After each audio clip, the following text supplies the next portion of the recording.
I mean, it's great to have a residency because you know what you're walking into.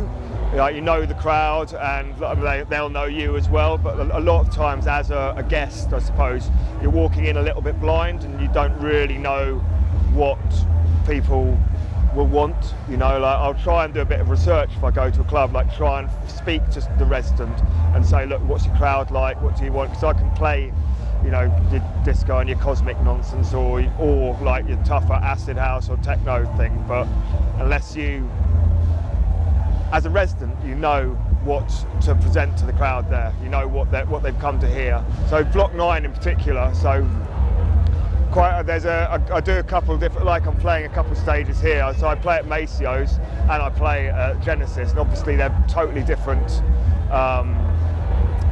genres or stages, but it's really nice to be able to do the deep early morning acid weird wig out thing for the sunrise thing on Genesis, and then it's nice to do the kind of more fun disco-y kind of thing in Macio's as well. So Gideon, who is one of the two people who run Block 9, I first met him when he was living on a traveller's site just outside Brighton, in Worthing or Horsham or something like that, and I wanted to put on a free party, and a friend of mine told me that there was this site and this guy Gideon was kind of up for partying, and so I went and met him and asked him if I could use his barn to put on a free party, and he was game, and we got on, and that was a long time ago, like over 20 years ago.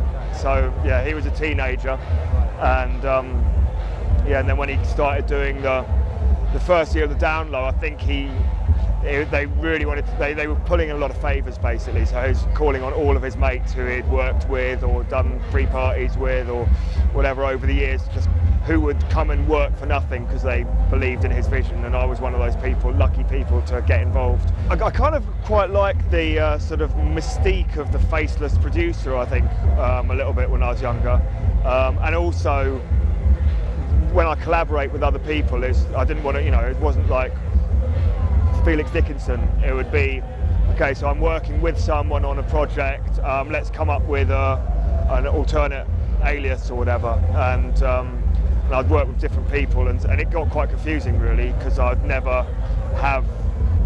got quite a little bit too faceless maybe after a while, so I'm trying to make it more Felix and Jamie or Felix and Craig or whatever the collaboration would be, try and get my name out there a little bit more now, because I think it does confuse people sometimes, but yeah.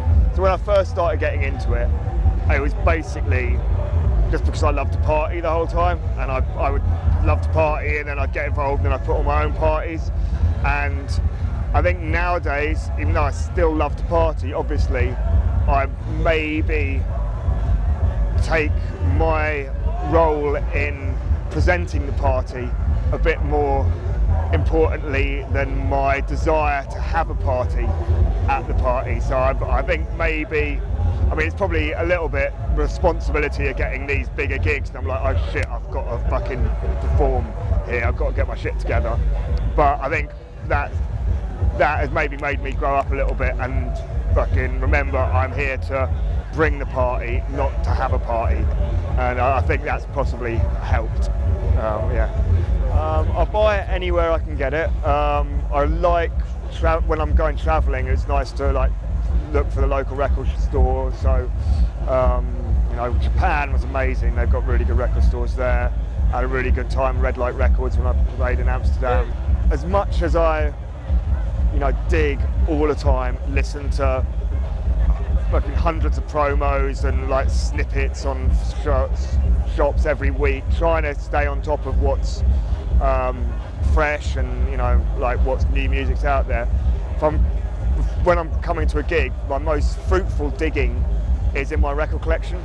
Like, you know, obviously I'll try and buy all that stuff, but I'll listen to hundreds of records that don't interest me at all, hoping that I'm going to find something good, and then the gig will come around and I'll go to my record collection and find loads of records I've completely forgotten about that are in there. So I probably dig my record collection, or I'm more fruitful digging in my record collection than I am in other shops. These days, I suppose quite a lot of my classics or my favourites, I feel I've rinsed out a bit sometimes. So these days, if I've got a gig coming up, I'll try and maybe make something, or like do an edit, or try maybe there'll be something that I've always loved, but I've maybe not played as much as some of the other bits because maybe that bit didn't work, or maybe so I'll usually make a few records, or not make a few records, but like edit a few things up, for gigs. So that's something like Bastidos. I guess I used to put out. Nowadays, I'd rather keep them for myself, and I'll still do edits and stuff, but I won't just sell them. I'll just keep them for myself to play. If I'm thinking about some of my favourite records that I might take to a desert island, it would probably be something from my youth or something when I was so nowadays I'm so maybe something from my youth, maybe like the Fingers Inc. album, Another Side. That's something I can listen to the whole way through and probably would never get bored of. Maybe the Virgo album, maybe Brian Eno's My Life in the Bush of Ghosts, maybe, that's quite a good one. Really good. It's like such a good festival. Tom Gotwood's got a real good passion for this, and what he's done down in Wales is really fun and special. And Craig, perfect match for each other. I just love how much attention to detail they've both got, and a lot of people who put festivals on might be considering the bottom line a lot of the time, and these guys clearly don't. I met Craig out in Croatia at Love International, and we got on a house on fire, and I think he had me play Fabric later that year, and he's just a really good friend. We've started to work on some music together, and I think I quite enjoy being at parties. He's one of the old guys, and I quite enjoy not being the oldest person at the party, so I kind of gravitate towards him so that we could talk about old guy stuff. And he's a vegetarian as well, and vegetarian's always good in my books. Yeah.